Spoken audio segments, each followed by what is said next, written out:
Hey, what's up? I'm Guy. This is John. This is our YouTube channel. Subscribe to it and give this video a like. Podcast below in the description. Free agency information podcast all week long. Raiders are getting Yannick Ngakoue, John. 2 years and $26 million. Oh, wait, that was Nelson Aguilar. Sorry. 2 years and $26 million, says Schefter on Yannick Ngakoue. We said we thought the Raiders were going to take a big swing this week. I think this qualifies. Probably not the last thing. We didn't say just one thing, but this is a good start in terms of big swings. Yeah, and especially when you take big swings and you don't have to allocate, we don't know the guaranteed money, but it can't be that high, right? Nelson you see Aguilar some of these money. numbers in the 40s and the 50s. So it's like the Raiders, this is a pretty good deal. Now, doing a little research, asking around the NFL, I got what is Yannick Ngakoue? And the best comp that I got is a healthy D Ford.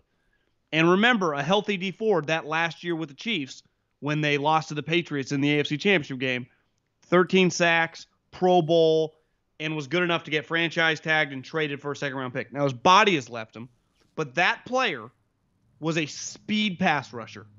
And someone just on my Twitter timeline tweeted the video of the draft, and it was a part of the draft. It's not the first round, it's not the second round, it's the third round when things are happening fast. Yeah. And, you know, they're doing quick hits. Mike, what do you think of Mayock, the Jags pick, Yannick Ngakoue? He said he thought he was a DPR, which in NFL circles means a designated pass rusher. Like D Ford, a.k.a. can't play the run. You just paid the pass rush, which is fine.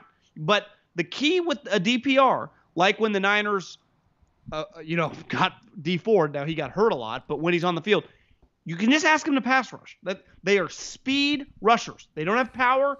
They do not play the run. You don't put them out there on first down against the Ravens. The Ravens played this guy, limited snaps in playoff games because he was a pass rusher. So the key with this player is to use him right. Gus Bradley was the head coach of the Jags when they drafted him. So yep. Had 12 sacks his second year, and I would imagine he's forced, I think, 18 fumbles in 5 seasons. Second year in the league, 12 sacks and 6 fumbles. So he was around the football. But I also think we have to – I like this. I like this, especially to your point for the money. We have to acknowledge also, though, this is his 4th team in a year, basically, less than a year. The Jags, who drafted him, tagged him so they could trade him for a second-round pick, and the Vikings then agreed to reduce his salary to $12 million. And then when they were bad, they traded him for a third, and now the Raiders got him 2 for $26.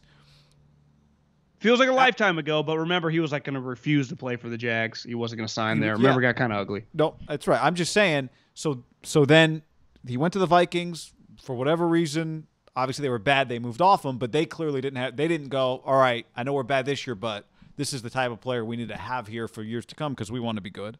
True. So they offload him to the Ravens for pennies on the dollar, and they lose how many spots? The Ravens, obviously, they got their own stuff. They didn't want to. They didn't extend him, and so now the Raiders are getting him on what feels like another prove it. Like he's had these. Teams are getting him at what appears to be a value for them to try him out, right? Well, because he's not an all-around player, Guy. I think if his comp is to D Ford, it shows you if you're getting that type player, you don't pay that type price. It's where the Niners kind of got burned, right? If you're going to get a DPR, they're fine, but you can't pay them $20 million or whatever the peak of the market. That's where I give the Raiders credit on this one. Also speaks to his market. He was not getting top of the market value because he's not an all-around player. But what the Raiders need is pressures and sacks and hit the quarterback. And all the guys, they have some run players. They cannot rush the passer. So you get a guy that can just rush the passer, and I think could get you between he's had 12.5 sacks, 8, 9. If he gets 9 to 10 sacks, the Raiders are probably feeling pretty good. Get you 9 sacks, get you more pressures, get you some of those forced fumbles, and just help take a little pressure off their defensive linemen that aren't any good. But right? I think he is, from a production standpoint, there was a period of time in the league, his first couple of years with Gus Bradley, where he was a top of the line pass rusher, right? Yeah, he was a top of the line pass rusher. This seems no such thing as low risk. We don't know what the guaranteed money is. What would be your, as we record this, your guess?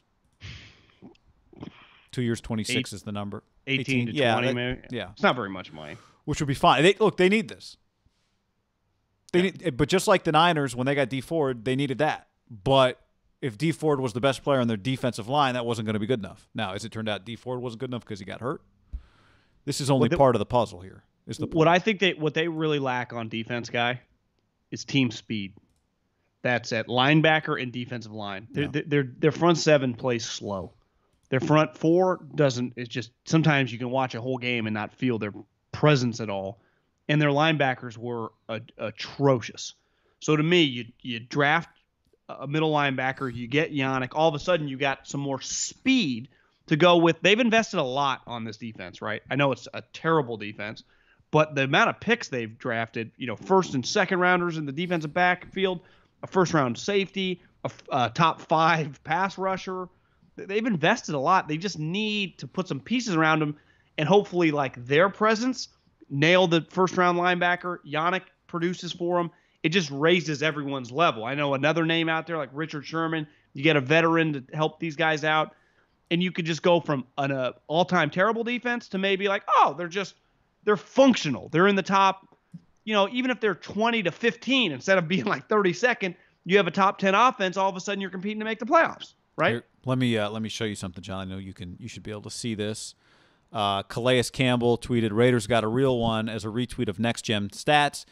Ngakoue trails only Aaron Donald in pressures since entering the NFL in 2016 and has generated more pressures than any Raiders player in each of the last 4 seasons. So the big graphic there says Aaron Donald, 346 QB pressures, and Ngakoue, 254. 4 more than Khalil Mack. John, upgrade. Obviously, Khalil's very good against the run. Yeah, there you go. So there's the numbers in terms of historical production. I'm anti-Twitter guy, but that doesn't mean nothing to me. Calais that Campbell guy was part. He was until Russell just won it, the man of the year. Remember we interviewed him at the Super Bowl a few years ago. A very, very high level guy. So a massive human being and an excellent player. But I don't think if you don't like a guy, deep voice too. Remember, if you don't like a guy, would you tweet that out? No. So that's not nothing. That's not nothing. No, that's not just Twitter fluff.